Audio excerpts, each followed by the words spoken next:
Wow. That was life. Oh, have you guys seen Top Gun Maverick? What a great movie. There's been a lot of debate in chat. If you have a full pizza, how much infraction of that pizza are you eating cold and enjoying? People who eat like cold pizza or like pizza from the fridge are weirdos. That should have never been normalized. Ever. More implicated in the... Was that really loud?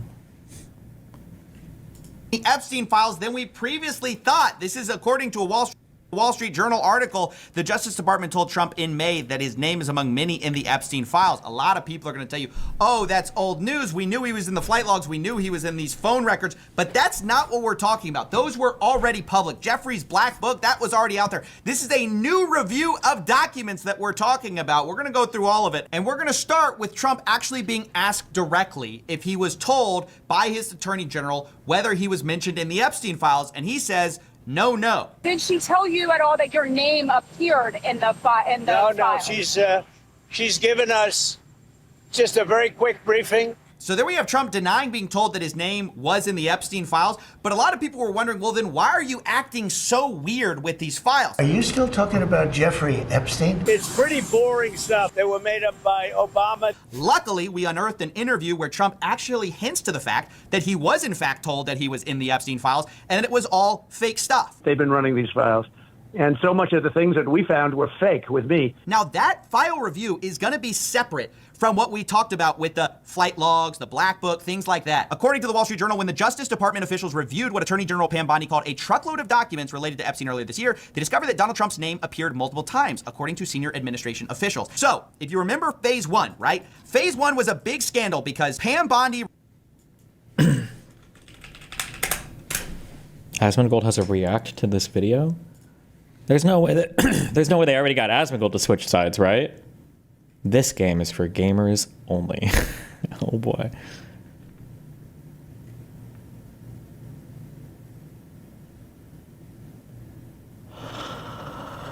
This changes everything, ... Everyone should know about this, ... Oh shit, is this where August gets his titles from? Our president is far more implicated in the Epstein files than we previously thought. This is according to a Wall Street Journal article. The Justice Department told Trump in May that his name is among many in the Epstein files. A lot of people are going to tell you, oh, that's old news. We knew he was in the flight logs. We knew he was in these phone records. But that's not what we're talking about. Those were already public. Jeffrey's black book, that was already out there. This is a new review of documents that we're talking about. We're going to go through all of it. And we're going to start with Trump actually being asked directly if he was told by his attorney general whether he was mentioned in the Epstein files. And he says, no. Did she tell you at all that your name appeared in the file? No, she's given us just a very quick briefing. So there we have Trump denying being told that his name was in the Epstein files. But a lot of people were wondering, well, then why are you acting so weird with these files? Are you still talking about Jeffrey Epstein? It's pretty boring stuff that were made He up. is acting weird, bro. Like, if he's not guilty, he's sure doing a good job acting like he's guilty. He's doing a great job acting like he's guilty. By Obama. Luckily, we unearthed an interview where Trump actually hints to the fact that he was in fact told that he was in the Epstein files and that it was all fake stuff. They've been running these files. And so much of the things that we found were fake with me. Now that file review is going to be separate from what we talked about with the flight logs, the black book, things like that. According to the Wall Street Journal, when the Justice Department officials reviewed what Attorney General Pam Bondi called a truckload of documents... Coffee's extremely biased against Trump. Take whatever he says with a grain of salt. I mean, I don't know whether he is or not. I mean, I just think talking, like, in my opinion, it's not about Trump. Like, it's a lot bigger than Trump. Trump is just like, it's just one person. Like, this is, it's an ongoing, it is an indicator of a commutation of justice and like a lack of justice. That's really the problem. That's really the issue. Trump is like one part of that. It's not the main thing. There's another thing. Keep an eye on this. There's this thing that happens where if you talk about something bad for Biden or Kamala, there is it called active voice versus passive voice? Would it be like Biden is doing something bad, Kamala is doing something bad, but then when something bad is happening with Trump, it'll be like, this is bad, or this is a bad thing. There's like a decentering of the responsible party whenever there's something involving Trump. Tom might have even done it, I think, in our debate or our conversation, Tom Bilyeu, I think, where like, if it was Biden it would be right now Biden has made inflation really bad. But when it's Trump, it's like right now inflation is like a little high. There's like this passive thing. And Asman is doing it in a more like deliberate manner here where it's like, well, if there is something really bad happening with the Epstein stuff, Trump is just a small piece of it. How? Excuse me. This is a former president and current president of the United States of America. All of these departments are his and his alone to control. How is it anybody but him as the central figure here? Related to Epstein earlier this year, they discovered that Donald Trump's name appeared multiple times, according to senior administration officials. So, if you remember phase one, right? Yeah. Phase one was a big scandal because Pam Bondi released these files, but it turned out that these files were an incomplete list of mostly already released stuff. So what did she actually release? Well, she released the flight log and she released the contact book. Then what happened? Well, Pam Bondi, super embarrassed, reached out to Kash Patel and said, hey, I need a bunch of new files. This is not enough. Give us more. She went on Fox News, started talking about, oh, I've got this truckload of documents that is separate from the flight log, from the black book, that we're going to review and release to the American public. Looking at these documents going, these aren't all the Epstein files. You know, there were flight logs, there were names and victims' names. And we're going, where's the rest of the stuff? Yep. So based on that, I gave them the deadline, Friday at 8, a truckload of evidence arrived. Will everything else be made public? It's always about protecting the victim. But you know what? We believe in transparency, and America has the right to know. So there we clearly see there were total bullshit. Total bullshit. two separate reviews that happened. First, there's the disclosure in phase one of kind of the stuff everyone knew. And then Pam Bondi goes, oh, we got a truckload of new documents. We're going to review those and release those. And that's the review that flagged a bunch of times that Donald Trump's name appeared in here. And that's when they changed their story. Why is this a big deal? Previously, the appearance in the flight logs and the black book were the only appearances we really had of the president. There were a lot of people that were in the flight logs that probably weren't implicated in any bad behavior. Like, I don't even understand why this is even being discussed. Like, Jeffrey Epstein was like a massive socialite. He interacted with everybody. It's not like just because he interacted with somebody means that they went to his island to fuck kids. It's like, it's such a red herring. I don't even understand why it's being discussed. How is it that you have 10,000 hours of footage? What do you think of the concept politics is war? I heard it years ago, and I can't stop thinking about it these days, how Republicans view politics as civil warfare, basically. Kind of, but no. Politics, because even war, to some extent, has rules, okay? Like, you can't just nuke everybody because you're unhappy with how a certain conflict is going, because people realize that there's some level of mutually assured destruction there. I don't know how true it is, but I've heard that, like, even in World War I and II, there could have been way more usage of, like, chemical weapons and gas attacks and stuff. But in general, people just didn't really engage in it that much because they were worried about the other side doing it a ton. And that there was just kind of like this unwritten rule of, like, maybe we should just kind of, like, chill a little bit on this shit. Politics in the United States is like if one side was allowed to do whatever they want and the other side wasn't. That's what, like, the asymmetry is the thing I'm going to keep harping on over and over again. Like, the asymmetry is just unhinged. That it can't be that way, which is why I'm going to make one kitty fucking joke every single day until Republicans admit that they're unhinged. Okay. Did I make one yesterday? Yeah, I did. Okay. I'll think of another one for today. But you're not able to identify anybody in that footage.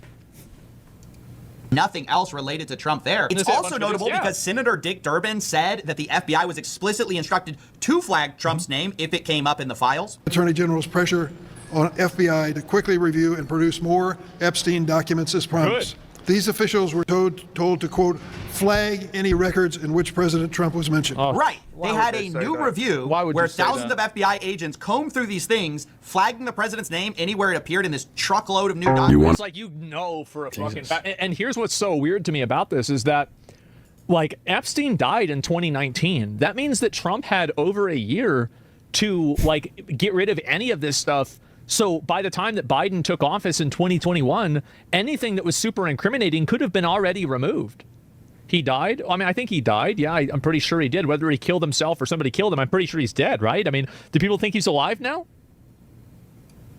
And that is what we're talking about here. These are new revelations, new pieces of evidence about our president's possible involvement with Jeffrey Epstein. Of course, what are these files? That's what we all want to know, right? Unfortunately, it's being heavily covered up and heavily blocked. Obviously, one answer is the Wall Street Journal's prior reporting on this letter that Trump supposedly, allegedly wrote to Epstein, which talks about a secret that they both share. It's worth noting that the president said he was going to and then did sue the Wall Street Journal over this. He's seeking $10 billion about this. But I don't know. Like, I didn't really cover that. It's hard to say. I mean, if he's automatically coming out guns blazing suing them, like, I probably assume the letter's bullshit. But I mean,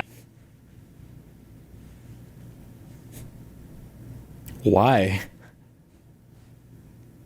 How many people has Trump sued so far that have said bad things about him?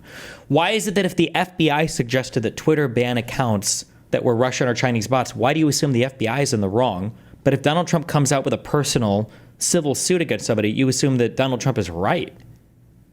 Why would you give so much credit to one side and not the other? Yeah, I guess we're going to have to find out. The most interesting thing about the case is that the Wall Street Journal, its original claim was that this birthday book letter was all in the DOJ's possession earlier. Yeah, somebody says Trump's name appeared has no meaning beyond optics. We don't know squat. It's just red meat for the rabble. I think you're totally right. I think that they're intentionally leaving it to be opaque and abstract on purpose in order to bait people into coming to the conclusion that his name appearing in the Epstein files implies guilt. I think that's very clearly what they're doing. Like, mainstream media, clever? It's not really. It's basic, like, surface level manipulation. But I think it works with most people. But not Asmon. He's smarter. He's seen through all of it. Truckload of new evidence, unless it was destroyed. And so one of the best ways to disprove or prove the existence of this thing would just be opening up the Epstein files. Exactly. Which is part of the reason it's so sketchy that they're not doing it. If you're saying that this reporting is false, if you're saying that this birthday book did not exist, then why not just release the files where this birthday letter was supposedly contained? In fact, in this story, we actually have breaking news. Epstein's victim's lawyer now says that the estate of Epstein are actually in possession of this birthday book containing Trump's letter. Nux said something similar in his vid covering the South Park episode, claiming that Trump won all of his lawsuits, including the CBS one, for manipulating interview. Nux is literally he is the fucking neo-Nazi meme of, like, the Israeli Jew who has more concern for the country of Israel than for the United States. So that's not surprising at all. I don't even think he lives in the U.S. anymore. Yeah, no shit, he supports fucking Trump. And would be willing to turn it over to authorities. So we'll have to see where that goes. Possession of that birthday book. The executors of this date are in possession of that book. So already, if true, not only is that a kill... Oh, wait a minute. That's two separate things. He said they're in possession of the book. Does that mean the letter is in the book? This is the kind of language. See, this is the kind of shit that people get away with because nobody knows English anymore.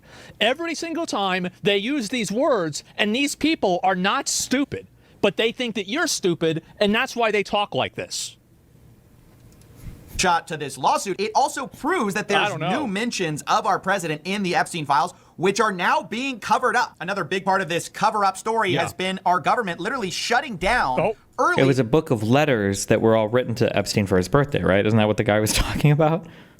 To avoid a vote. Shut it down. On the release of the Epstein files. This is because there were a bunch of representatives ready to vote actually in a bipartisan way on the release of the Epstein files. And a lot of Republicans... Which, by the way, one of the guys, Ro Khanna, I think that's his name, who was like trying to tack on the Epstein release onto some bullshit crypto bill. I criticized that pretty heavily. But then afterwards, he came up with his own separate legislation that was supported by also, I think, Thomas Massie as well. And to have it released as an independent line item. And I totally support that. I think that I don't like the tacking on bullshit to a bill in order to try to score political points, in order to, like, oh, well, there's this massive defense bill spending, but there's also cancer kid research, so if you decline it, then you hate kids with cancer. Like, that's obviously manipulation, and it shouldn't work that way. But at the same time, I do think all of the information should be released. In my opinion, I think release everything. Release everything. And the only reason why I think that they shouldn't is if they have genuine 100% certainty that it was altered or something was inaccurate and made to be inaccurate. Splintered off from the party line of not releasing it, backing the president. Speaker Mike... I mean, again, like, Biden withheld it for 4 years. Trump withheld it for 1 year whenever he was the president the first time. Like, this isn't like... This is not Trump's issue. This is bipartisan. Both sides are the same. It's a partisan issue because Trump made it a partisan issue by running on it and talking about it a lot and then putting people in his cabinet that were adamant about releasing it, like Kash Patel. And also even J.D. Vance said to release it, his vice president, on Theo Von's podcast. So, like... It's not a partisan issue, but Trump has made it a partisan issue. Wow. Johnson, because he was fearing this, announced he was cutting short the week's legislative business and sending the House home early for the summer to avoid having to hold votes on releasing the files. I can't think of something more sick than stonewalling the release of files related to a trafficker to try to protect the people implicated in it. I can't think of something more disgusting, except for the hypocrisy that it also represents, because previously the same guy went on Benny Johnson's show, a conservative commentator, and said he was totally open to releasing the files and would vote on it. Subpoenaing the Epstein documents from the DOJ, whether you would support. We saw this. I'm for transparency. We're intellectually consistent in this. Look, Reagan used to tell us we should trust the American people. I believe in that principle. I know President Trump does as well. I don't.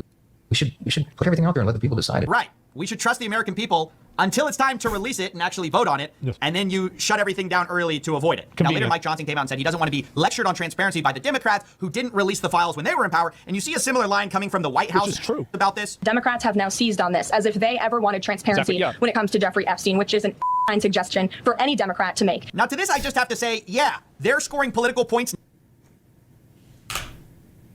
Do you think he's using AI to censor the videos? Did she say asinine and it automatically censored ass? What do you think she said? Suggestion have now seized on this as if they ever wanted transparency when it comes to Jeffrey Epstein, which is an suggestion for any Democrat to make. Now, to this, I just have to say, yeah, they're scoring political points now, saying release the files, just like you guys scored political points when you were the party that wasn't in power. We need to release the Epstein list. That is an important thing. But the people who actually care about this issue, we just want the files out. So you know what? This is what's so weird about it is that, like, I don't care about whether it's Democrats or Republicans that are implicated at all. I just want the files released, and I want the people that are in the files to be investigated. And I agree with whoever the fuck that guy, I think it was Tim Burchett, one of the congressmen here. He said we should hang him. I like that. That sounds like a really good idea. An easy way you can prevent having the other side score political points by saying, hey, release the files. You can actually do it. Instead, we have a bunch of performative stuff like this from AG Pam Bondi and the president, where right after the reporting on the birthday letter about Trump and Epstein's supposed secret, all of a sudden, like a snap, Pam Bondi comes out and goes, oh, we got to... Here's why, by the way, here's one of the reasons why I think it's kind of bullshit about the birthday letter, is that it wasn't a fucking secret. It wasn't a secret at all. It was fucking obvious that Jeffrey Epstein was getting it on with young girls. Trump just said it. So how the fuck is this a secret that they're whispering about whenever he's saying it in interviews?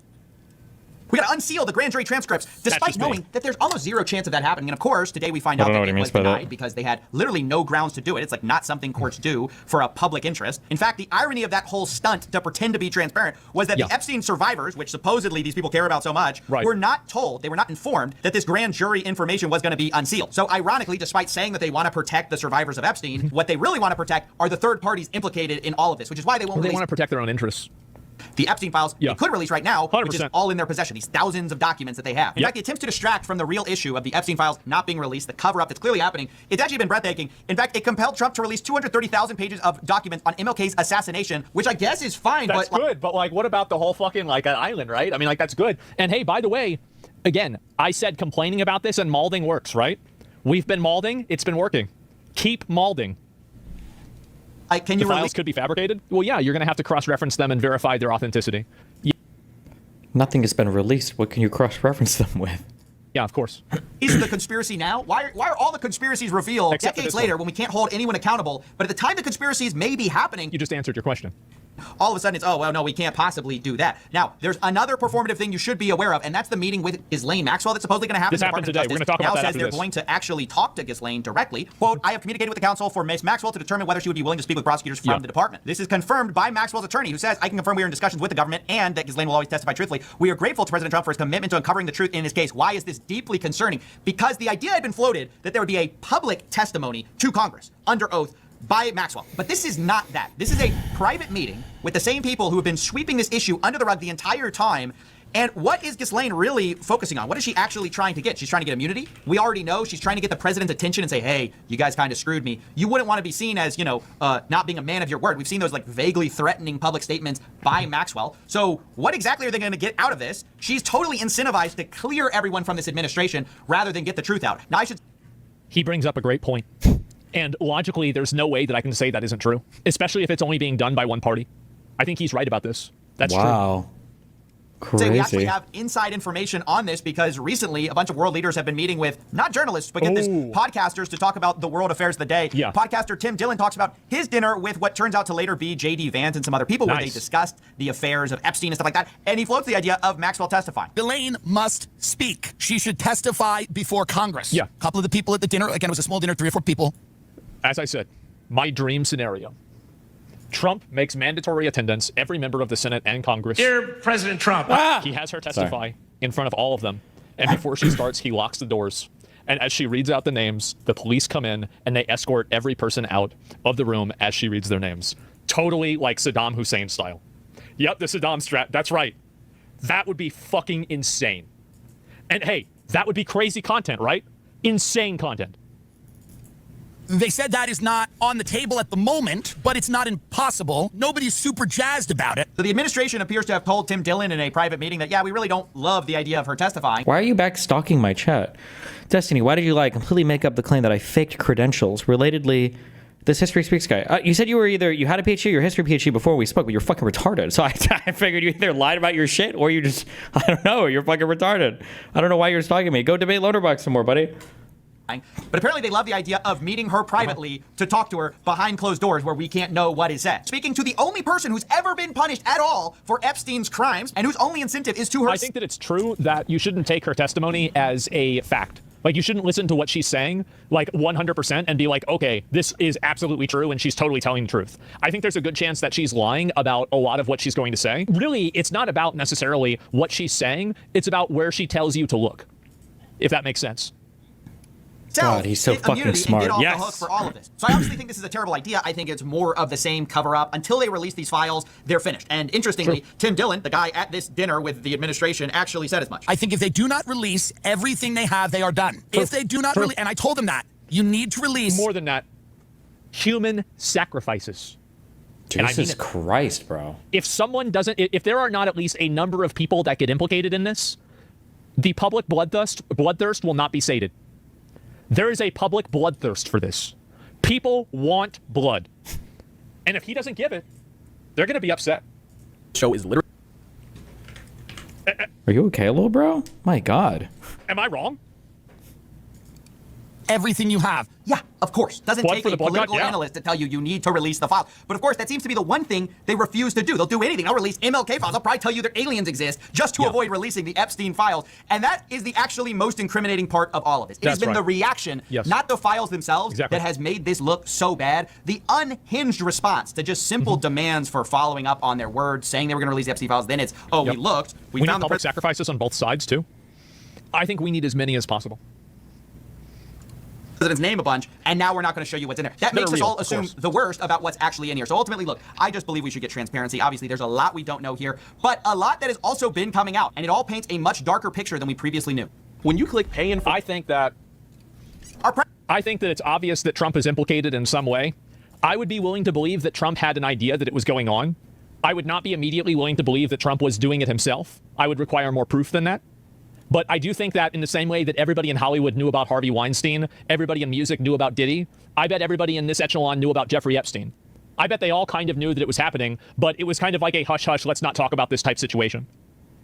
So, I would need more proof than that. And I don't think that them saying his name being in the files is problematic. But Coffee bringing up the fact that the FBI was directed to say if his name was in the files or not to him implies that, why would you do that if you weren't guilty? Trump knows that the public doesn't give a damn about the truth.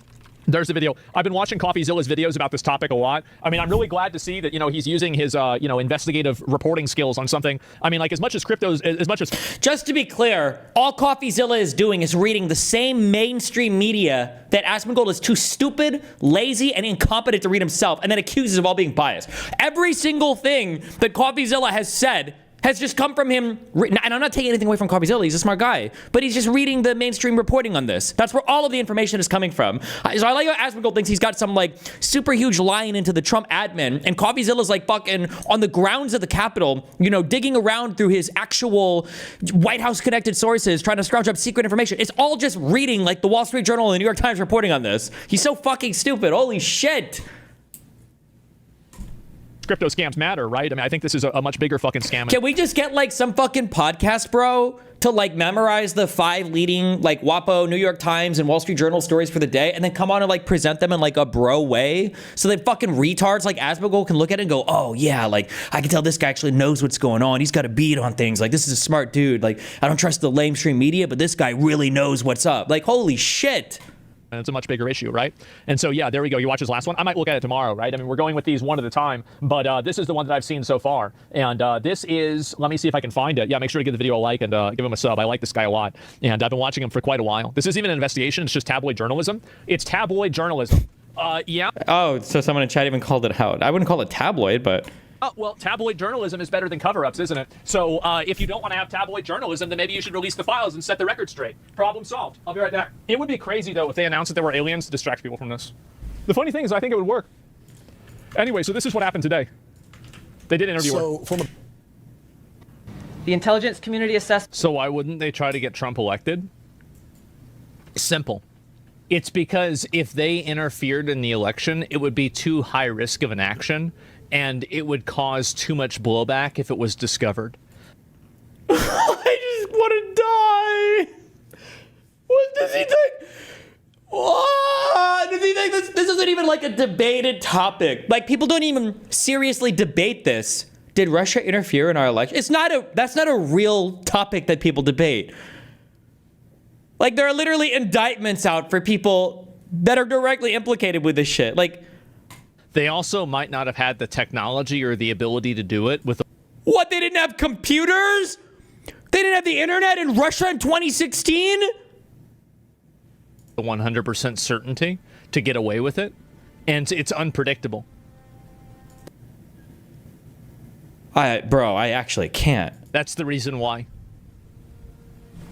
Yeah, like, I mean, again, and so that's the same reason why Putin released it so naive. No, you're actually the one that's naive because you're not thinking about this. You're thinking about this one step ahead. There's a reason why Putin has been in charge of Russia for like 30 years. It's because he's extremely intelligent. He's brutal, cunning, and I just think it's crazy how many people that he doesn't like that end up dying. Isn't that weird? How does that happen? Yeah, he's an ex-KGB agent. Like, he's not stupid at all. And so anyway, like, basically, the reason why he didn't release the negative stuff about Hillary Clinton is because he was worried that there's a chance or a probability that it could also galvanize the public against Russia because they could see Russia as now attacking Hillary Clinton, and then it could have the opposite effect. Whereas if he released it when she was president, it would have a guaranteed effect of negatively impacting her. And also, he could use that for leverage later on down the road against her directly. Whereas whenever she's not the president, you can't use that for leverage. Bullshit? No, it's not bullshit. For one day, I just need to cover some shit. I just need to cover I just need to watch some shit that's just totally, I'm just fucking retarded on, and then I just need to give the most the most confident takes. Like, how can you be this confidently fucking, like, on, I don't even have words for this. It's not bullshit. It's common sense. Like, just think about it. Think about it. Never play a card unless you have to. Yeah, it's an ace up the sleeve. Yeah, you never go and do that. Yeah, it's blackmail 101. Yeah, I mean, like, I'm surprised that so many people... A lot of people don't understand anything beyond basic cause and effect, and even that's hard for people to understand. But there are oftentimes decisions that people make where they lose a battle to win a war. And I think that's very clearly what his perspective is. Yeah, it's wasteful playing it early. You need to ban these idiots. They're doing this shit on purpose to distract. I just think that people don't understand the way that you make decisions this way, right? Yeah, why are you surprised? Do you understand actual subversion? I think I do. I think that I have a better understanding of it than most people, at least. Yeah. I don't think I understand it as well as Putin does. But based off of what his decisions were, it seems like they made sense based off of my understanding of subversion. It does. I spent a lot of time on the internet, you know, playing games, dealing with people in business with stuff. Yeah, absolutely. Like, I'm not a wizard. Like, there's people that know a lot more about it than I do. But I bet if you ask them, they'd say the same thing I am. Like, does he think that all of this is fake? That all of these indictments, this was a hamstrung investigation even, and we still found so much shit.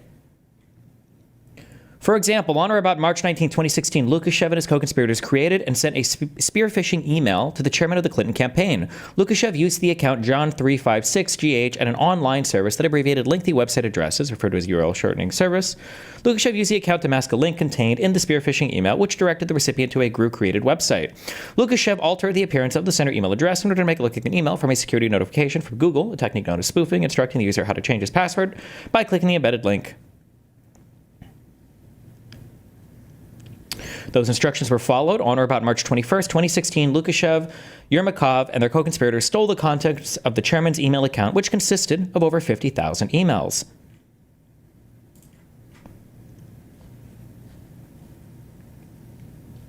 Hacking into the DCC network. Does he think it's all fake? Or he doesn't believe... The reality is he doesn't even know this exists. He probably doesn't even know this entire investigation existed.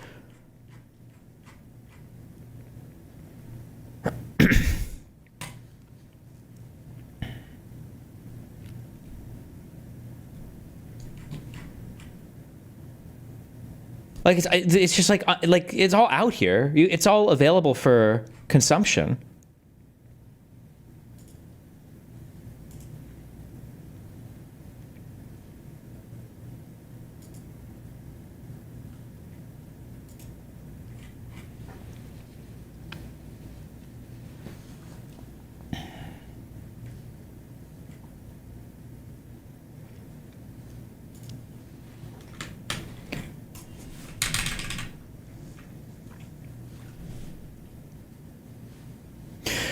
Defendant Internet Research Agency, LLC, is a Russian organization engaged in political and electoral interference operations. In or around July of 2013, the organization registered with the Russian government as a Russian corporate entity. Beginning in or around June 2014, the organization obscured its conduct by operating through a number of Russian entities, including Internet Research LLC, Media Syntez LLC, Glavset LLC, Mixinfo LLC, Asma, blah, blah, blah. Starting in or around 2014, the organization occupied an office at 55 Savushkina Street in St. Petersburg, Russia. That location became one of the organization's operational hubs from which defendants and other co-conspirators carried out their activities to interfere in the U.S. political system, including the 2016 U.S. presidential election. The organization employed hundreds of individuals for its online operations, ranging from creators of fictitious personas to technical and administrative support. The organization's annual budget totaled the equivalent of millions of U.S. dollars. The organization was headed by a management group and organized into departments, including a graphics department, a data analysis department, a search engine optimization department, an information technology department to maintain the digital infrastructure used in organization's operations, and a finance department to budget and allocate funding. The organization sought in part to conduct what it called information warfare against the United States of America through fictitious U.S. personas on social media platforms and other internet-based media.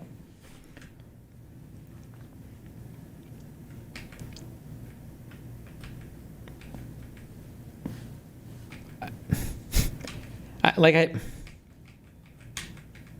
all out here. Like, it's just so...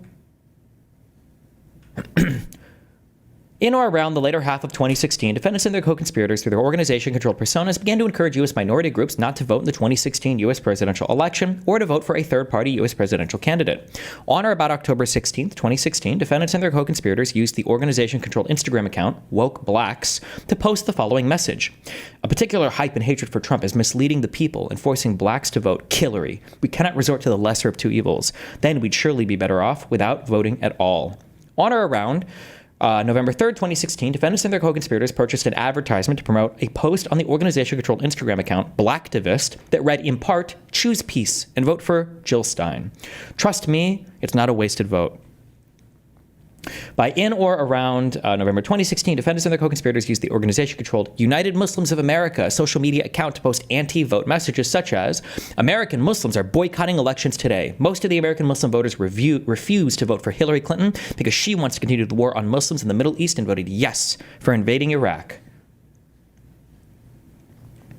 On or around or about August 4th, 2016, defendants and their co-conspirators began purchasing advertisements that promoted a post on the organization-controlled Facebook account Stop AI.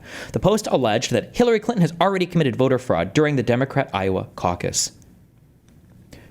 That one account that we used to fight with or look at a long time ago, around 2016, at 10_GOP, that was a Russian-ran account. This had like 250,000 followers on Twitter, by the way, like 10 years ago.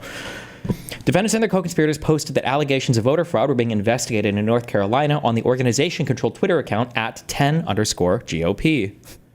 On or about November 2nd, 2016, defendants and their co-conspirators used the same account to post allegations of hashtag voter fraud by counting tens of thousands of ineligible mail-in Hillary votes being reported in Broward County, Florida. The political advertisements included the following. So to pay for political advertisements, defendants and their co-conspirators established various Russian bank accounts and credit cards, often registered in the names of fictitious U.S. personas created and used by the organization on social media. Defendants and their co-conspirators also paid for other political advertisements using PayPal accounts. You know, a great number of black people support us saying that hashtag Hillary Clinton is not my president. I say no to Hillary Clinton / I say no to manipulation. Join our hashtag Hillary Clinton for Prison 2016. Donald wants to defeat terrorism, ... Hillary wants to sponsor it. Vote Republican, vote Trump, and support the Second Amendment. Hillary Clinton doesn't deserve the black vote. Trump is our only hope for a better future.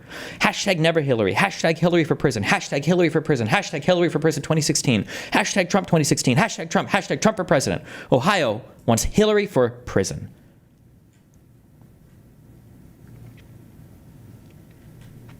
Staging U.S. political rallies in the United States.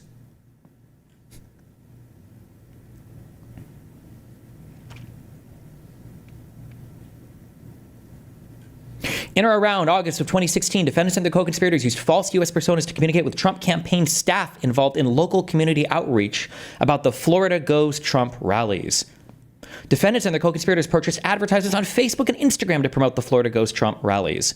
Defendants and their co-conspirators also used fake U.S. personas to contact multiple grassroots groups supporting then-candidate Trump in an unofficial capacity. Many of these groups agreed to participate in the Florida Goes Trump rallies and serve as local coordinators.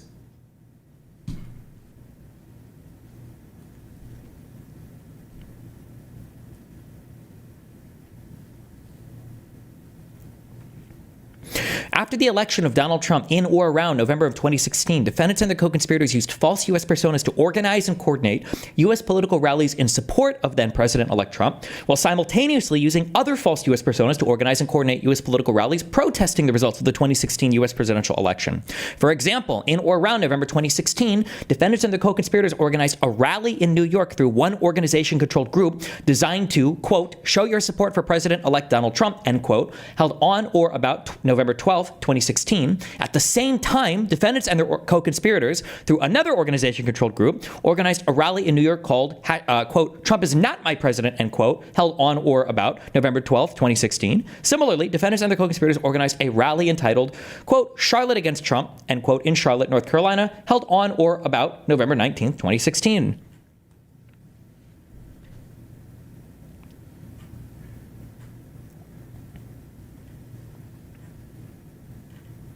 This was just on the group that Mueller found.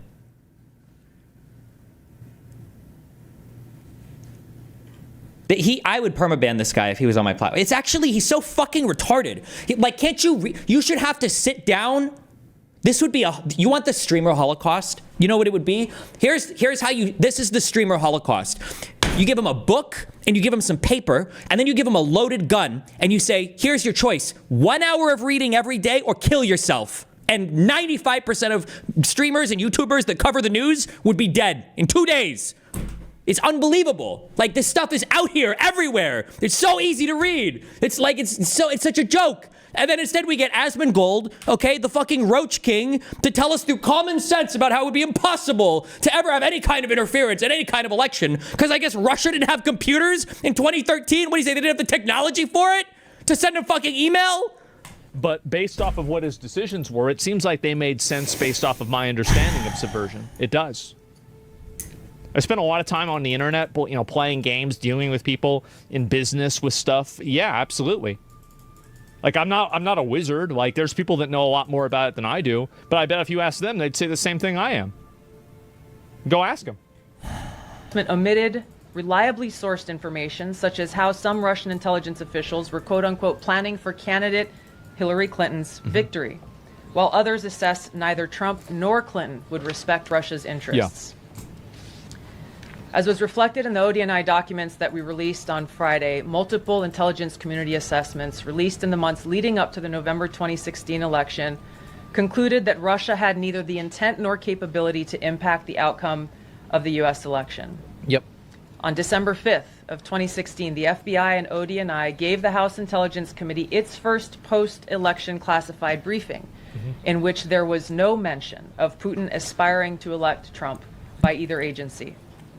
The president. And that's the thing, too, is that even if they thought Putin was trying to get Trump elected, they didn't have a reason to. They didn't have a defined reason. It was just like a guess.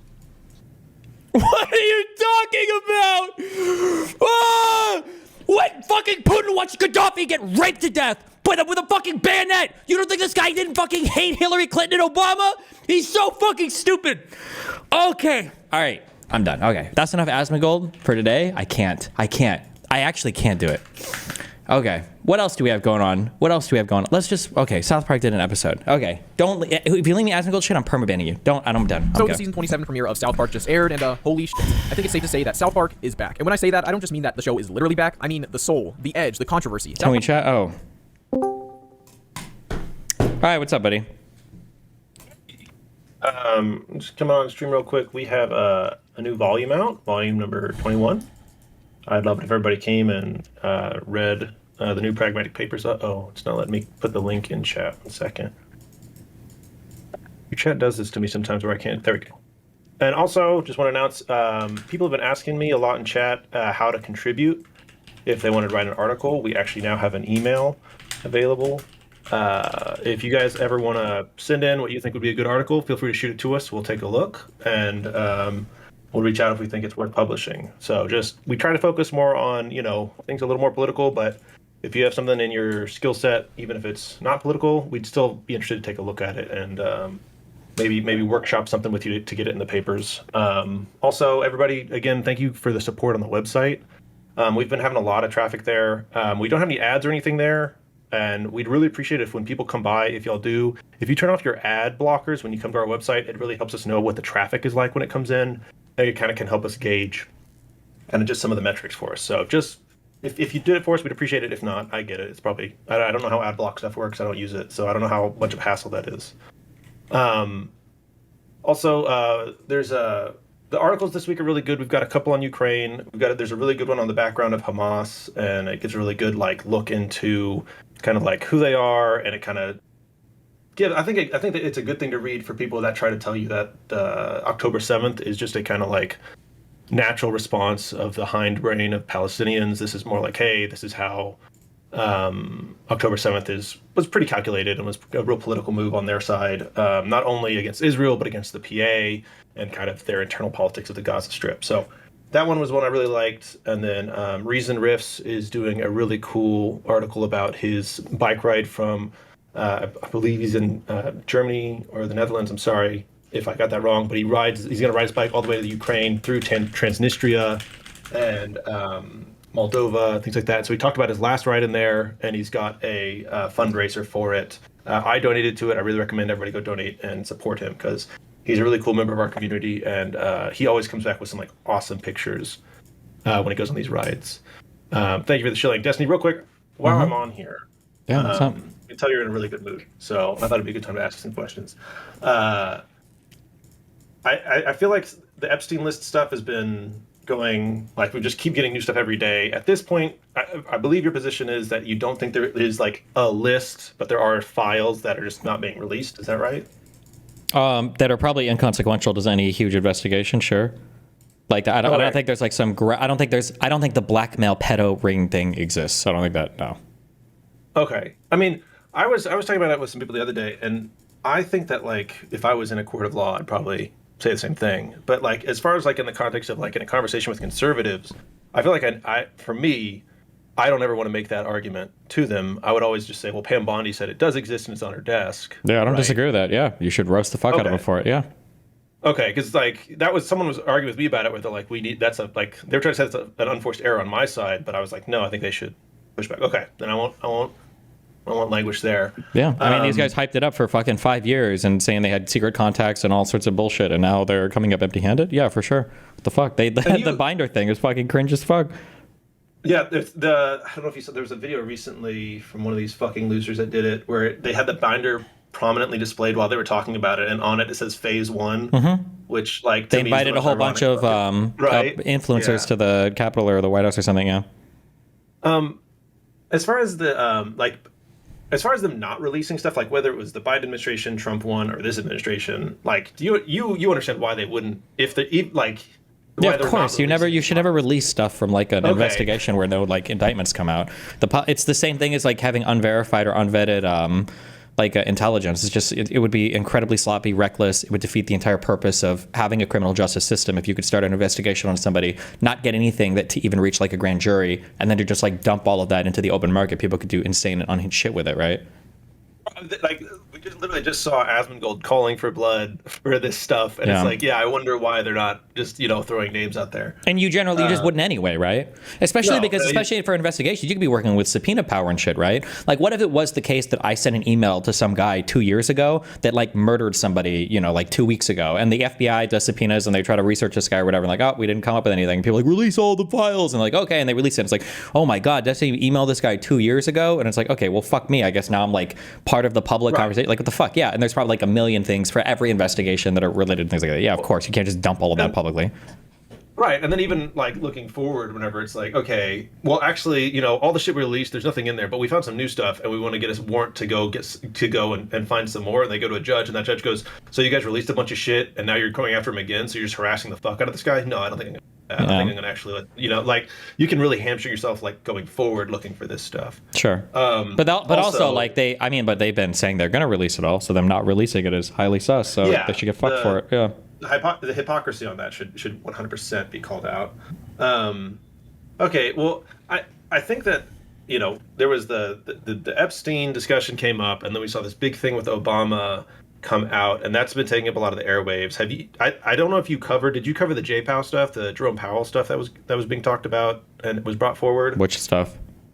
Where he's being accused of perjury. Yes. Okay, I thought that was just going to be like. I thought that was like just part of the chaff to cover the Epstein thing, but I was reading about it a little more and like looking at the actual charges for him and just like how insane they were, because they're like, so they're saying that he misspoke about like whether or not they were going to install certain it's just things all in the like game playing on shit. It's like it's actually like a Reddit tier debate. Yeah, and then but then Trump shows up to the work site and like just like looms over J Powell in front of a bunch of reporters to try to be like, actually, yeah, he's lying to me. And then J Powell checked him like right then and there. But it's a little scary because there's the charges weren't brought by the DOJ, right? They were recommended by someone in Congress. And so we're kind of seeing this kind of interplay now, and we've been seeing it with Johnson, who's the head of the House, and he's running a bunch of interference. But this woman that is submitting to the DOJ these recommendations, it's this kind of like won't somebody rid me of this troublesome priest kind of thing, where it's just like Trump just kind of speaks things out loud and then hopes people will grab onto them. And then he just although to be fair to him, I mean, like, it's not like people are out like killing politicians right now or anything, right?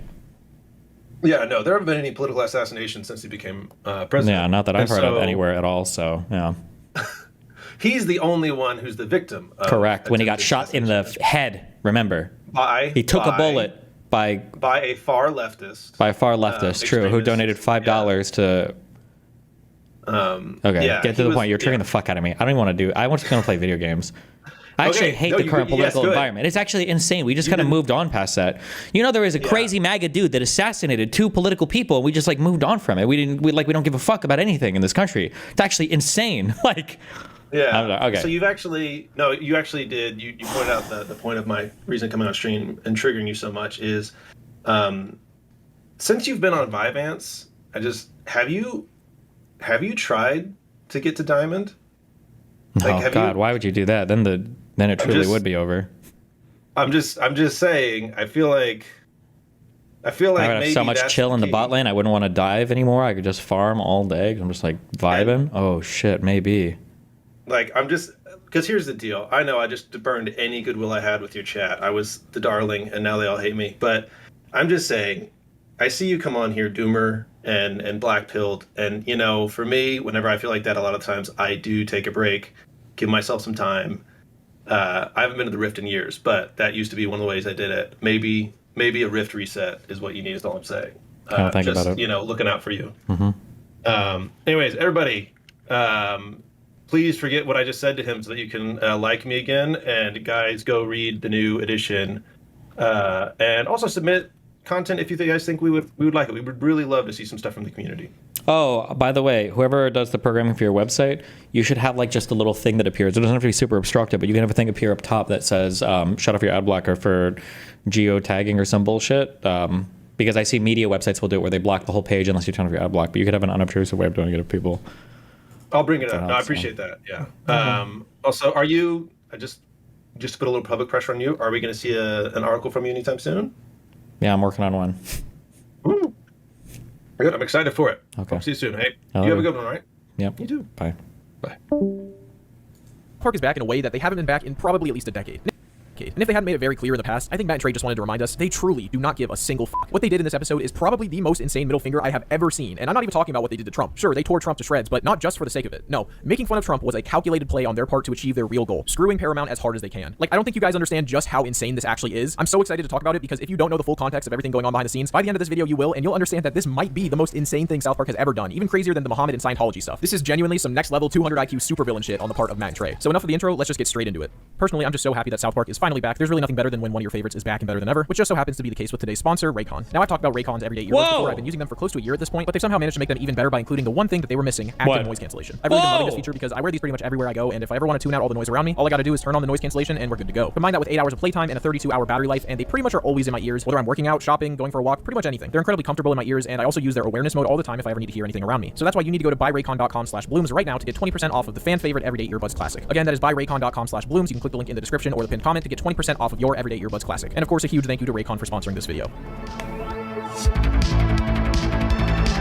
So I'm going to start with a quick summary of the episode, and then I'll give context as to why this is so crazy, but if you want to just skip to that, feel free to do so with the chapters. The episode opens with Cartman finding out from his mother that his favorite comedy radio show, NPR, has been taken off the air by the president. Of course, this is Cartman, so calling NPR a comedy show is pretty par for the course. They had like gay rappers from Mexico all sad because girls in Pakistan got stoned to death, and guess why they got stoned to death? Because they were raped! It was hilarious! Why would we even cancel that? He begins to notice that the cultural tide seems to be shifting away from woke, and he's afraid of that happening. Woke stuff is off limits! I mean, it's like, now everyone rips on the Jews, and it's totally fine!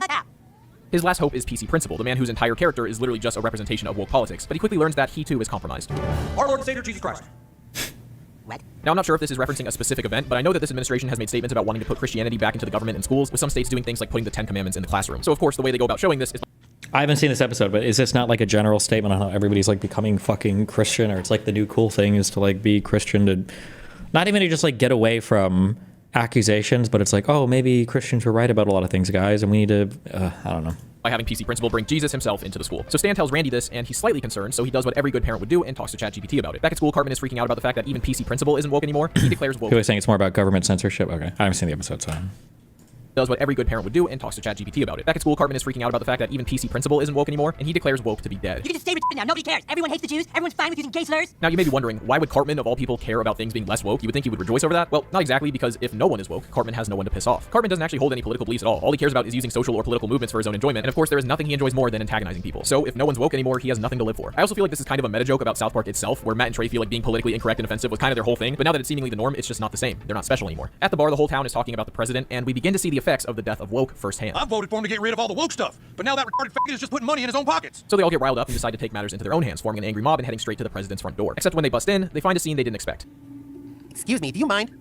So Garrison is no longer the president. He gave up on that at the end of the last season. And can I just say, thank God. Garrison has always been one of my favorite characters, and him having to play the role of Trump for so long was downright exhausting. I am so glad they found a way to remove him from that role entirely. But if Garrison isn't president, it begs the question. Who's the retarded in the White House? We get the answer to this question alongside the return of a familiar face. A dictator from the Middle East? Hey, relax, guy. I'm just your average Joe. Take a rest. Now, if you're not a scholar in South Park lore like myself, you may not understand who this is, but that's why I'm here. That, my friends, is Saddam Hussein, and he was an occasionally recurring character from the early seasons of the show. The last time he made a major appearance was 22 years ago back in season 7 when he got caught pretending to be the Prime Minister of Canada. He played a major role in the South Park movie as Satan's lover and a couple of subsequent episodes in the following season. But he is back in all of his glory, this time with a fresh new look. Now, technically, we don't know if this is actually a separate character, just given the exact same voice and mannerisms as Saddam, or if it's Saddam wearing a disguise. I tend to lean towards the latter because he did exactly that in his last appearance, and there's a few lines that hint at it. Hey, come on, you don't want me to bomb you like I did Iraq. I thought you just bombed Iraq. Alright, what the hell's the difference? Relax, guy. But this is the point when the episode really starts to go off the rails, giving us a completely absurd and Looney Tunes-esque caricature of Trump, who goes down the halls critiquing all of his portraits for his penis being too small. Then he hops into bed with another familiar face we haven't seen. Wait, do Matt and Trey do the voices for every character on South Park, right? It's just those two? Or... in a while. I can't even see anything so small. Now, this may seem overly childish even by South Park standards, but there's a very good reason for that, which we'll talk about later in the video. Meanwhile, Cartman has completely 90% of them, fighting Butters at the pond. Without woke, he has nothing to live for, and despite Butters' pleas, he knows what he has to do. I'm gonna kill myself. And you. Back at the White House, Trump is living it up when Randy gives him a call to air the town's grievances. He casually walks past some rather flattering artwork on the wall while they chat, and he ends it by threatening to sue South Park. And Satan has a couple of questions for him when he gets back into bed. Another random bitch commented on my Instagram that you're on the Epstein list. Are we still talking about that? It's weird that whenever it comes up, you just tell everyone to relax. You remind me more and more of this other guy I used to date. Like, a lot. Meanwhile, Cartman is in Butters' garage attempting to suck down the exhaust from the car, and he eventually convinces Butters to join in. 60 Minutes is very timidly reporting on South Park's protest against Trump, which gives a pretty funny gag. The Stodge family is proud to say that we own an electric car. What's funny about this is I actually predicted they would make this joke because they made pretty much this exact same joke back in season 12. What happened? I thought you were gonna kill yourself. I tried. Went to sleep in my mom's car in the garage with the engine turned on. But you didn't die? Freaking hybrids, man. They just don't do the trick anymore. So then Jesus comes in to explain to the town what's really going on, and he outright name drops Paramount, CBS, and Stephen Colbert. You guys saw what happened to CBS? Yeah, well, guess who owns CBS? Paramount. You really want to end up the Colbert? You guys gotta stop being stupid. And I'll explain all of this in a second. The episode ends with the town agreeing to settle with Trump, but as part of the settlement, they have to promote pro-Trump messaging, and we get our first pro-Trump PSA. Who survived the wilderness and gave the ultimate sacrifice? Donald J. Trump. I'm Donald J. Trump, and I endorse this message. His penis is teeny tiny, but his love for us is large. It is just absolutely absurd with Trump being How'd they get Trump to agree to do this commercial? faked onto an actor, and I wish I could show what happens next, but you're just gonna have to go watch the episode. The final shot leaves us with Cartman and Butters still sitting in the car waiting for their inevitable demise, which of course will never come. Now, again, the way they made fun of Trump in this episode seems to be incredibly juvenile even for South Park, but trust me, this is all calculated, so let's get into it.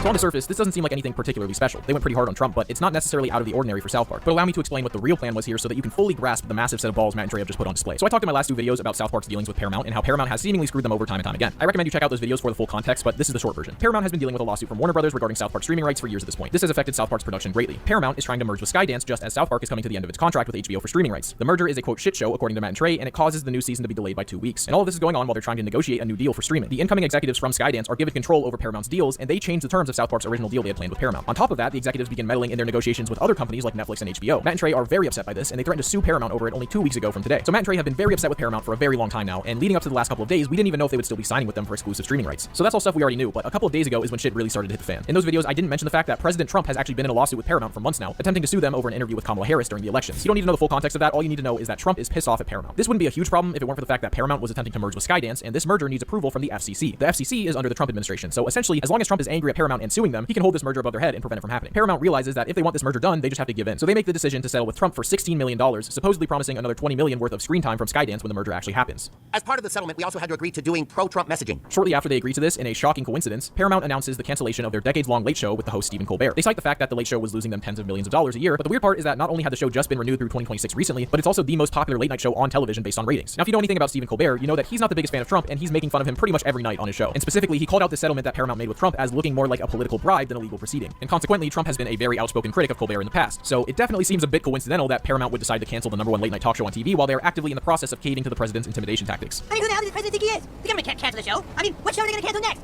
And it looks even worse when the president immediately hops on Truth Social to celebrate Colbert's cancellation, and then also threaten the jobs of the other late-night hosts who have a tendency to badmouth him. So with this lawsuit settled and the merger with Skydance all but confirmed by the president, Paramount is finally able to make a deal with South Park for a whopping $1.5 billion. Now, I'll be the first to admit that I've never been a big fan of Stephen Colbert. I personally have never found his show to be very funny, and after his cancellation, it seemed like a lot of people share that sentiment. And as much as I love South Park and think it's absolutely worth an insane amount of money, as I said in my last video, I think investing $1.5 billion into a single show for 5 years could literally never make sense from a business perspective. So I do believe Paramount when they say that Colbert was losing them money, reportedly $40 million a year. But with the timing and the sheer amount of money they were willing to give to South Park immediately after, I find it incredibly hard to believe that money was the only motivator for this decision. Trump almost certainly had something to do with it, as they reference in this episode. You really want to end up the Colbert? You guys gotta stop being stupid. So all of this happens earlier in the week. South Park signs their deal with Paramount on Tuesday officially, and then they release this episode. Before the ink is even dry on the contract, they immediately go after Trump 10 times harder than Colbert ever has. Now, what's weird about this is the fact that Matt and Trey have been done with Trump for a while now. They claimed that the election was one of the major reasons season 27 didn't air at the end of 2024, because they just didn't want to talk about it anymore. And even after it was announced that the season would be airing in 2025, they went out of their way to make it very clear they weren't going to be targeting Trump because they had nothing left to say about him. So were they just lying? Why would they immediately make the first episode about Trump? Well, as I said, Matt and Trey really do not like Paramount. And after seeing how all of this stuff played out with Paramount and the president, they began scheming. You see, I think they had the season premiere finished a long time ago, since it was supposed to come out at the beginning of July. But once they got delayed and saw how all of this was playing out, they went back to the drawing board and made an entirely new episode in the span of less than a week, which to be fair isn't abnormal for them. Most of their episodes are made in 6 days. But they had not forgotten about what Paramount did to them, and they wanted their revenge. They knew exactly what they needed to do. They would go after Trump hard, make him a complete caricature. Are they 30-minute episodes or like 24-minute episodes, or are they hour-long episodes?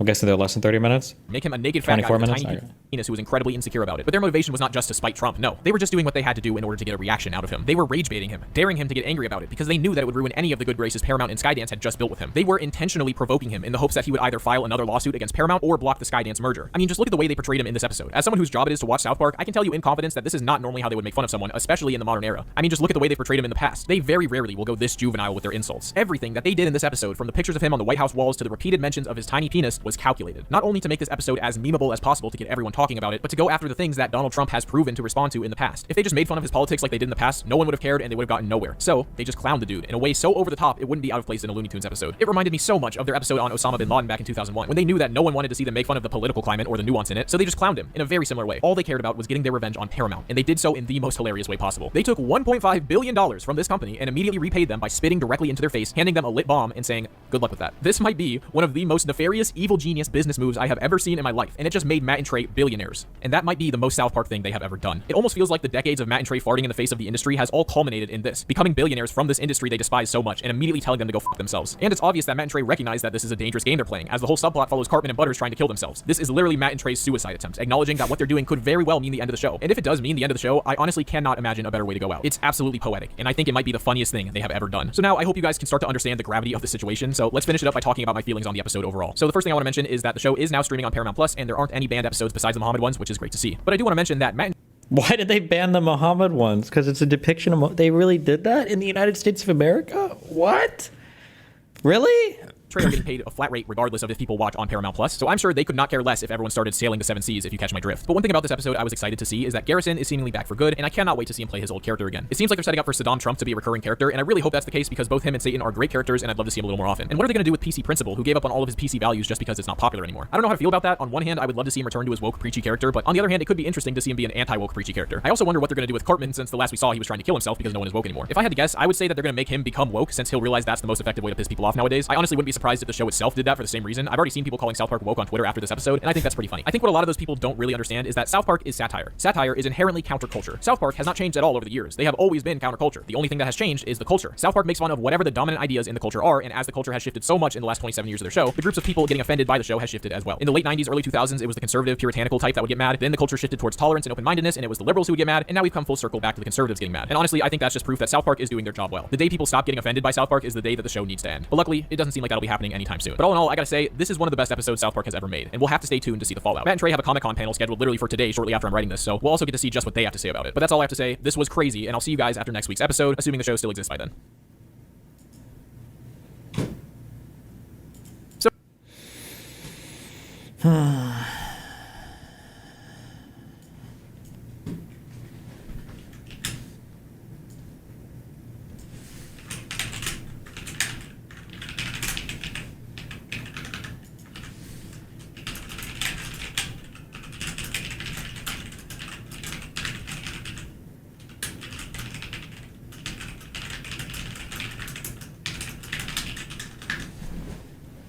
All right. Give me a yes or no in chat. First one decides it. I just need a yes or a no. Simple yes or a no. Where is it? Rusby, hit me up with a yes.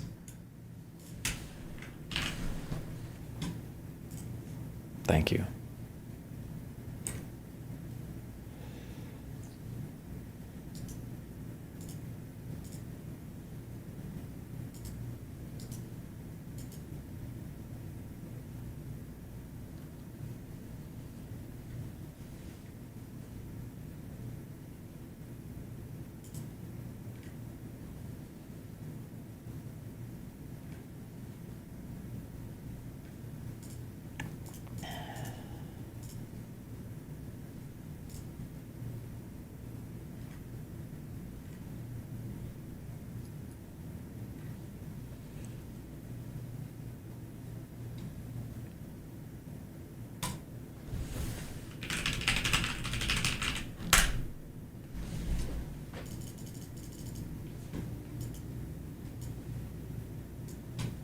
Thanks. Excuse me, where's Mr. Epstein? Down the hall and to the left. Thanks. Based.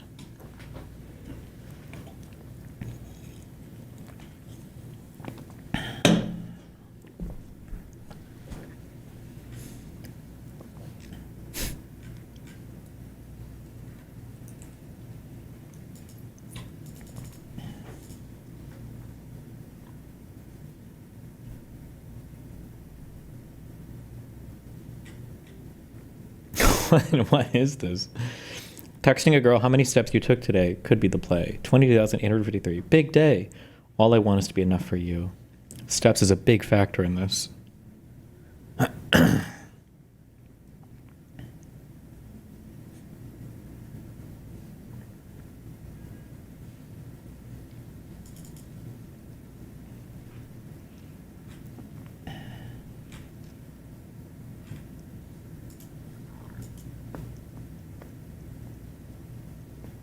Wait, what?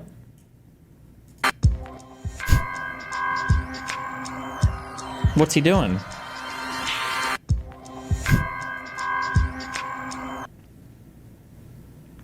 What?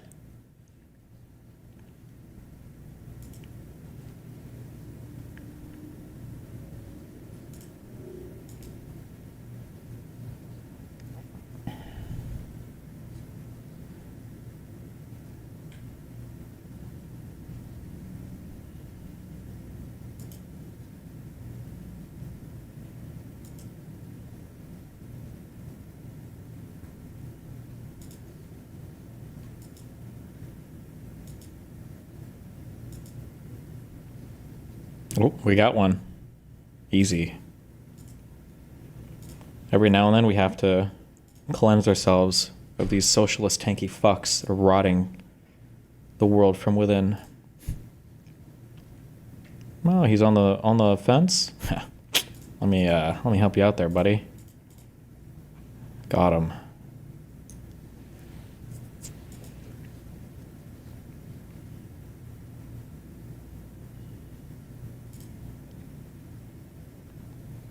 Oh, got another one right here. Okay, here we go. All right. Well, this is what I can do to calm myself. We'll just do this for the next 30 minutes. Okay, here we go.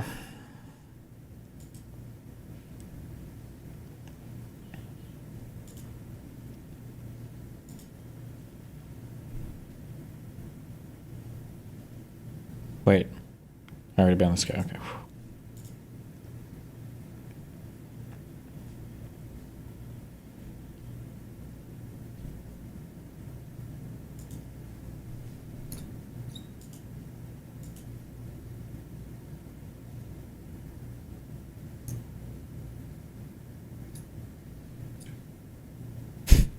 Good one, true, okay.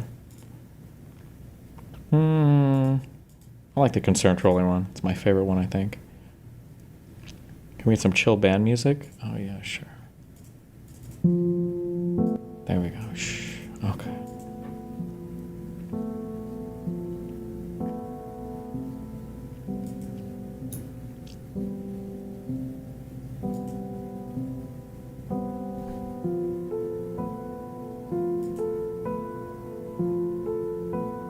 Okay, got this guy already.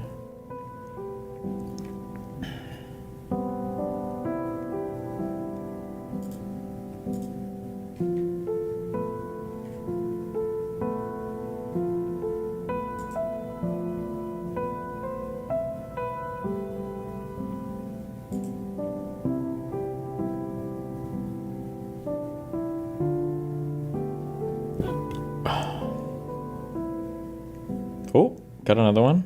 Did I ban this guy already? Hold on. We should be adding to the coalition against Trump under the banner of the DNC. See ya.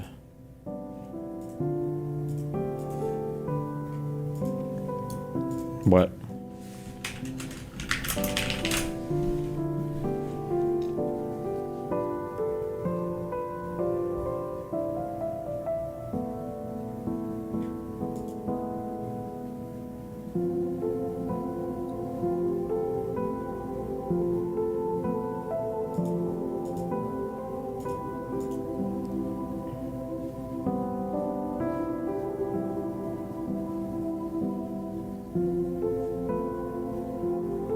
What?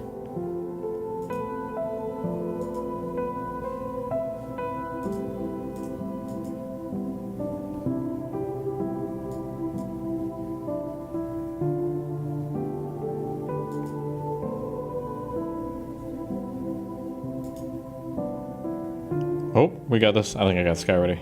Yeah, we did.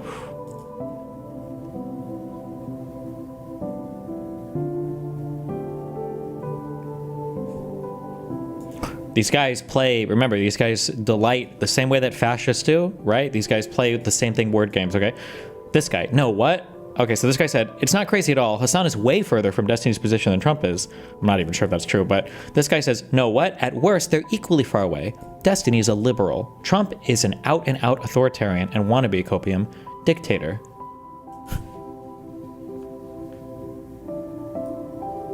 Oh, wait, never mind. Oh, no, this guy even says it down here. Wait, Hassan is an authoritarian commie too. Don't get me wrong, but this is sane-washing how insane of a political figure Trump is. Does he think authoritarian communist is not an insane position? I'll leave him. You know what? He tried, so we won't ban him.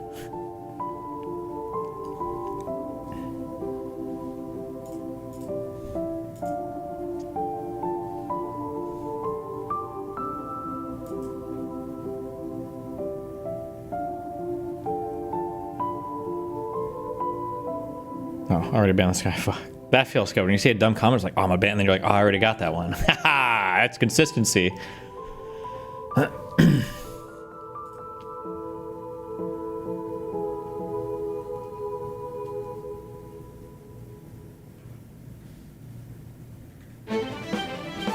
Stop. What's our band music? Oh, wait, hold on.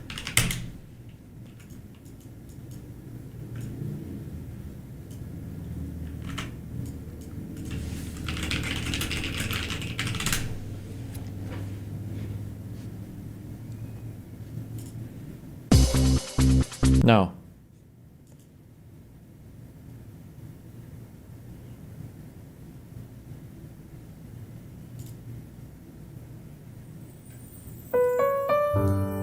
Maybe? No. Fuck, there was a cute... There was a cute one of these a long time ago. I'm not gonna be able to find. Nope!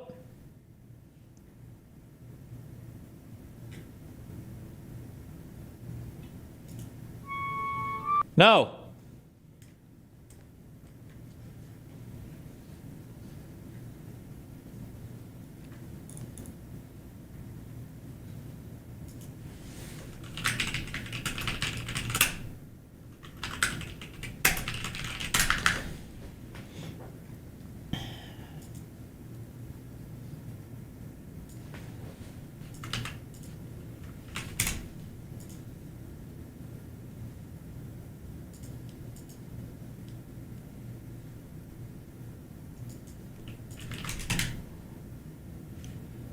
This? It's not gonna be this one. No! What the fuck? There was a cute remix of this song. It's like 20 years old. Maybe it is this one.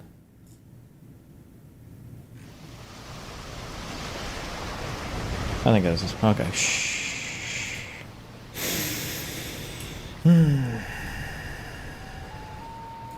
Maybe it might be this one. I don't know.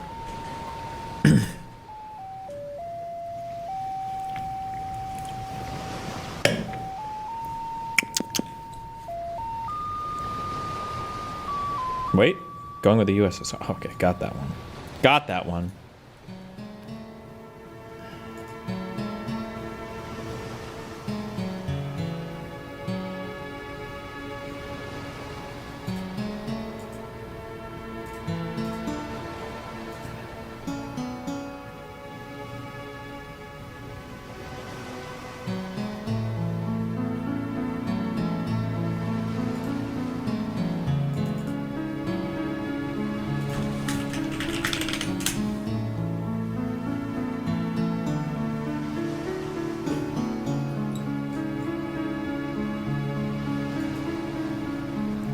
Oh, wait.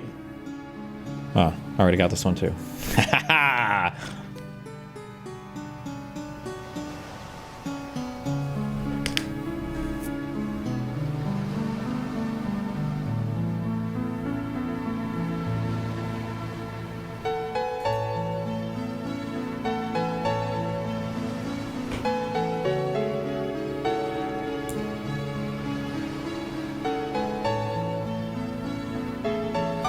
Got another one.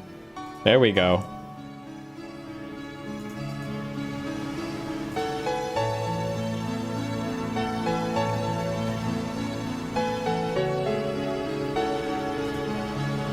Nope. Here we go. Okay, okay.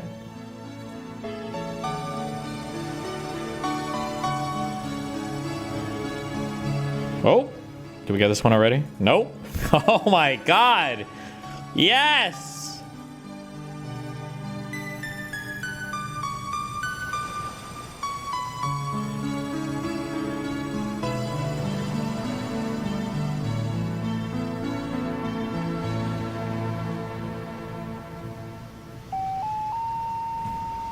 This isn't what I was looking for either. God damn it.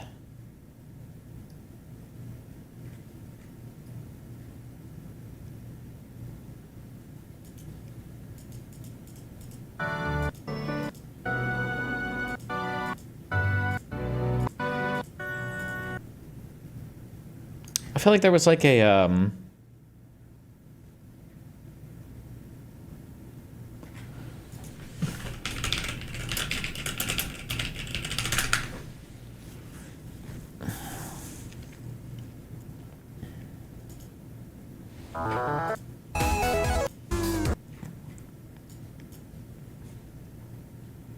hold on. I will find this.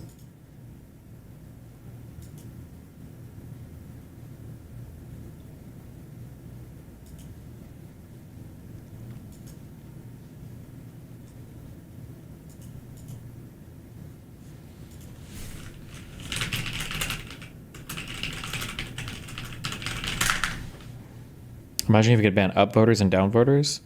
Oh, hell the fuck yes. That's what we really need.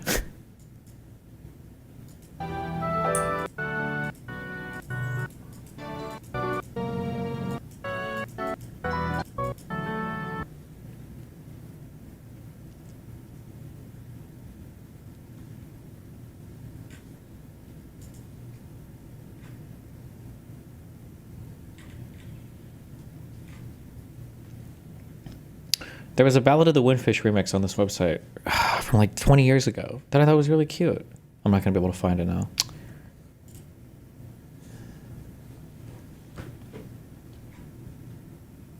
I'm never finding this. Oh.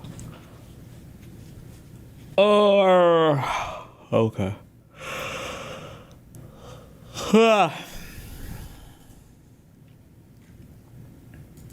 Oh, more comments.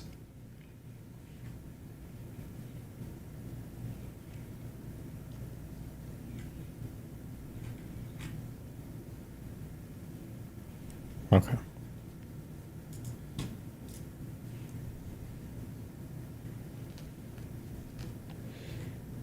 I feel like this Ghislaine Maxwell is actually going to be...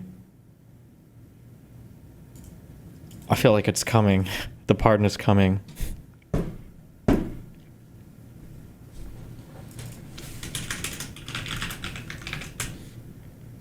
And then the question is going to be who's going to be on whatever list she concocts for her pardon.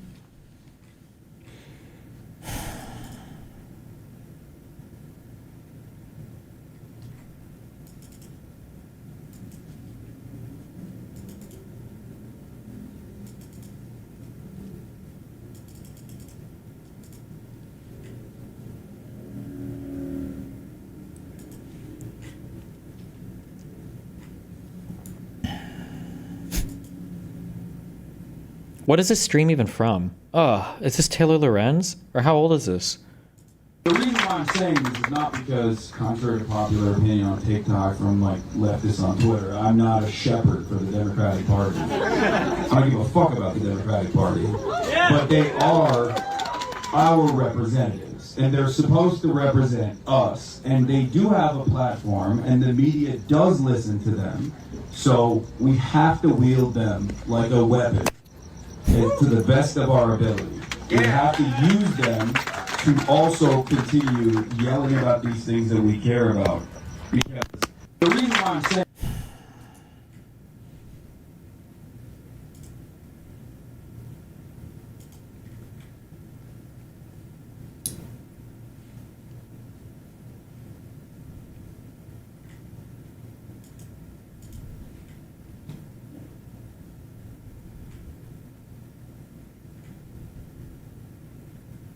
Based.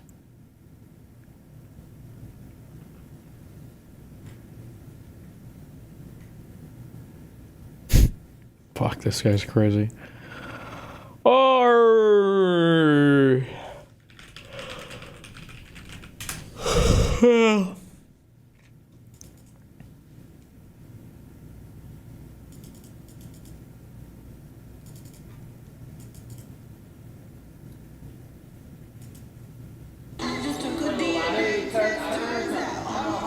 Speed up, bitch. Even when I'm crying crazy, yeah, I got a boy.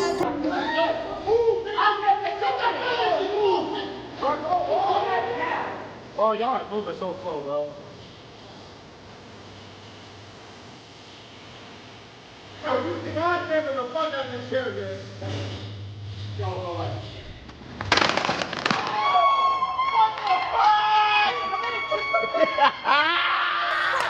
There's no way y'all are that fast. Yo, he sat on top of me, fucking me. Alright,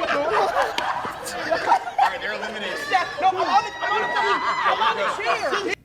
okay, this says all the chairs break during musical chairs, and I feel like I see 1 or 2 chairs breaking at most. Are you talking to Tech Toad? I don't know. He had me on Discord. I said hi at 12:30. He hasn't responded. Ask him.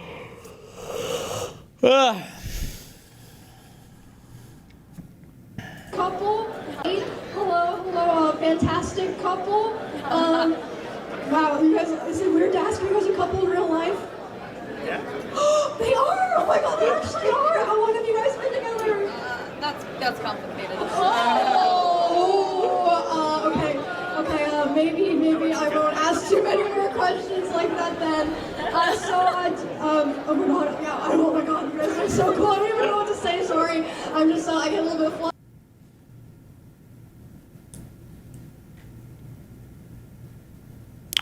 I don't get it. Explain. My guess is people think it's like a huge reveal or something because somebody's cheating or something weird is happening, but it could also just be that they haven't publicly announced that they're dating or a million other things. I have no idea. I don't know. Oh, this one girl is an OnlyFans? Do people actually care about that much? I'm not sure. Stop!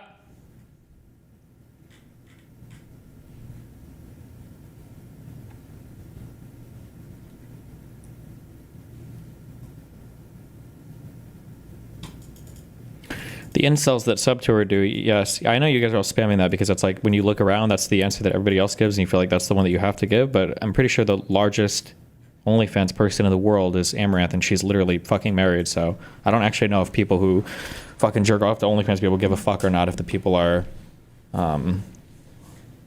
actually married. You know what? You know actually who probably cares more is probably people that watch like streams actually probably are more obsessed with whether or not the person is hiding a relationship or not because they've actually deluded themselves into thinking they have a chance with dating her, whereas people on OnlyFans know that they're there to jerk off.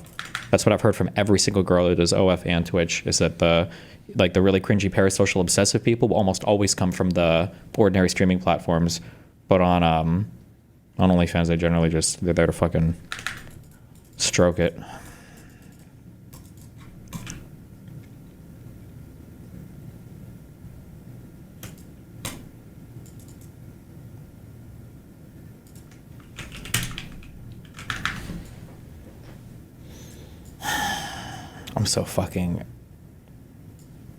I'm grumpy as fuck right now, okay?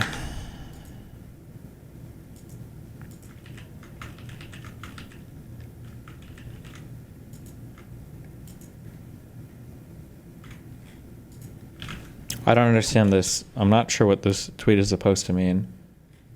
My DMs are open for apologies. Yes, queens, and any other capitulation of my intellectual I'm pretty sure I bullied the fuck out of this guy and tweeted horrendously mean shit, and then he eventually reached out. Like, I thought Erudite's whole point was you need to be nicer, and he's responding to a tweet where I said, MAGA will never accept the fact that Trump is a kitty fucker because they'd be too depressed that Trump didn't fuck their own kid. I'm 99% sure that she would say, that's a really bad tweet that you shouldn't be making, but haha, seems like it worked.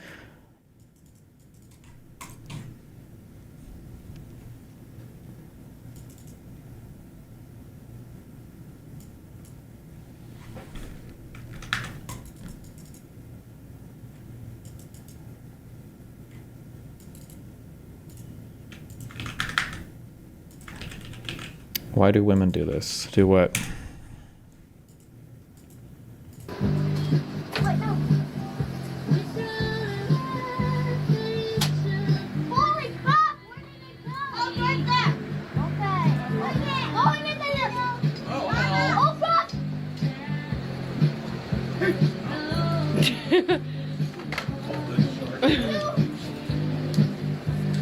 Oh my hell. When you almost light your trailer on fire.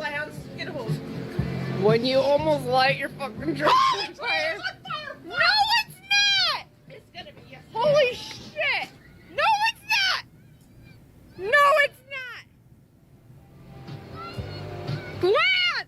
What is this guy doing with the towel over here? He's like, maybe I can just... What?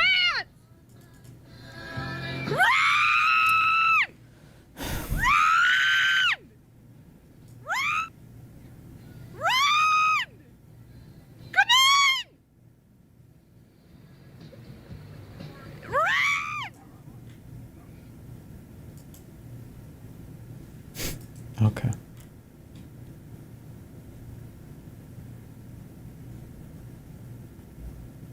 Still bad, bro? No, it isn't. No, it's not.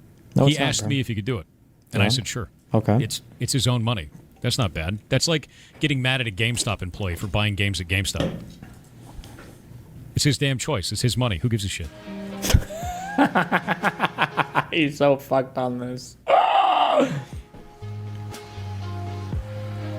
Why an alt, though? You'll have to ask him about that. He did it on alt. He said that he did it because he didn't want to get bothered, because the last time he did this, he got bothered by a bunch of people that got weird. That's whatever, right? Him doing an alt, I don't know why he does that, but that's his choice, not mine. Are you paying your moderators? Yeah, they're employees.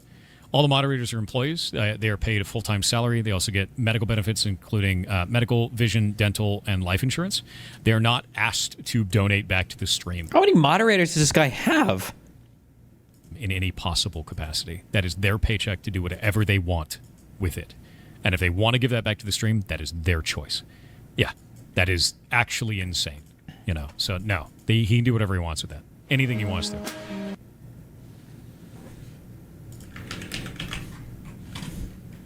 Survivor.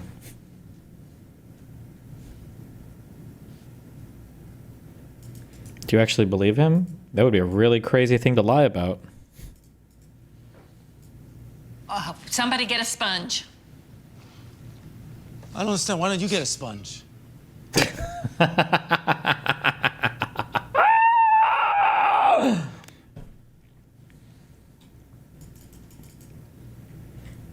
True.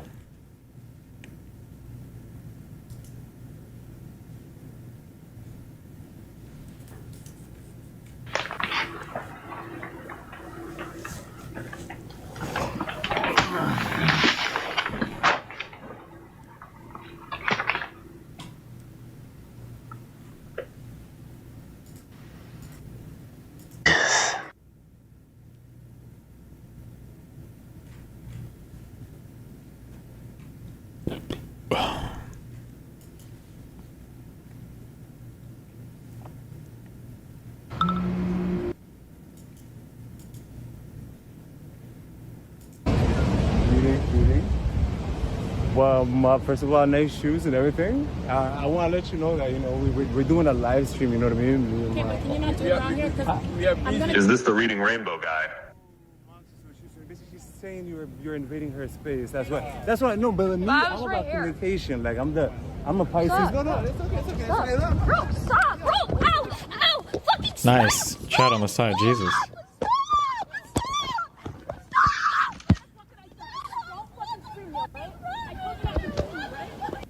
Jesus. Call the fucking cops on you, you fucking crazy stupid bitch! You're fucking fat as Got him with the fat one.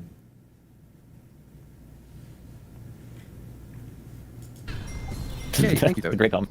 Epstein list, but it's the Doles. You gotta fill in the names. I saw it, yeah. That's a fucking, there's a 5-letter word, and it has a fucking M and an R in it. Obama. Just 8 straight Obama guesses with like 1 yellow letter on the M. I just can't crack it. Really into this. It's like you in Vancouver. Huh? You guys are in the wrong neighborhood. You get the fuck out of here, bro. I'm dead ass. Alright, man, I'm sorry, bro. Yeah, get the fuck out of this neighborhood, bro. I'm so gross. I'm dead ass, bro. Nah, yeah, you cool. We gotta go, bro. We gotta fucking go. Get the fuck out of here, bro. Get Jesus. Stop.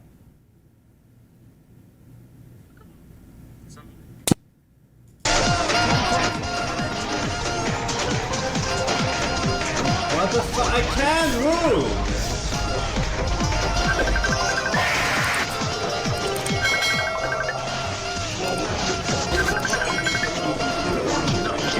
No, not the horn!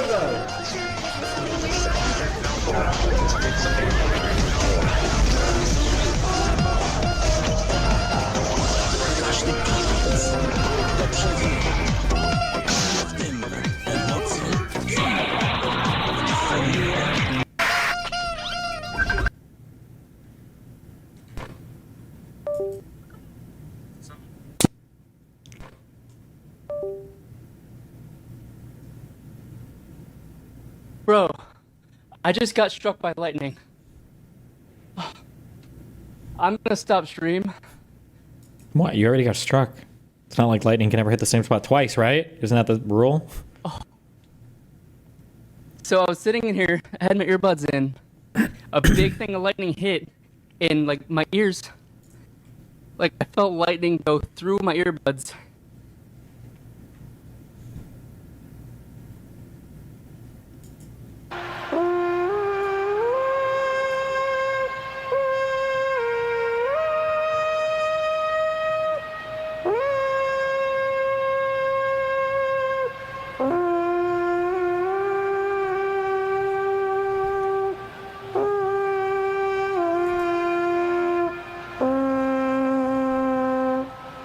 What is this event?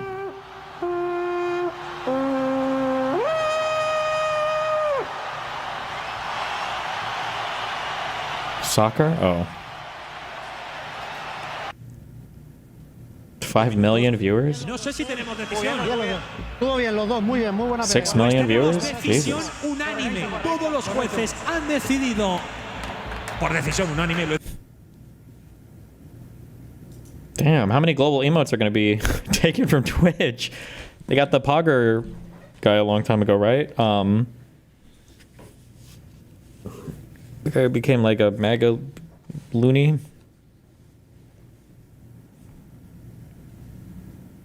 PogChamp? Why is the gun run gone?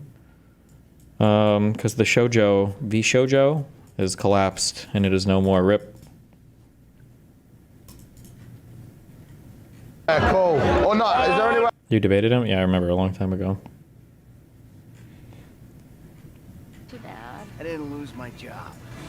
Of course. Got too old, got outsourced. Same thing happened to my dad. What? Now you gotta fit in with a different generation. What? What about a vest and some cargo shorts? Alright.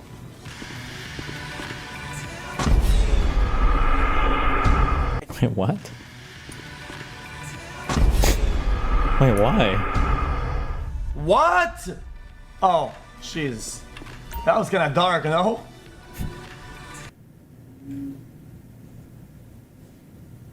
Because chat voted for it. Chaos mod. Okay. Show you my setup here. Oh, gotta be careful. I'm out here with my webcam. Got the chat right here. Got the laptop. Got the power bank. Got the modem. Got the power bank for the modem. Got the katiska. Got the fishing stuff. Got alcohol. Got everything. This is the best setup you'll ever see in your life. This is nice. Uh-oh.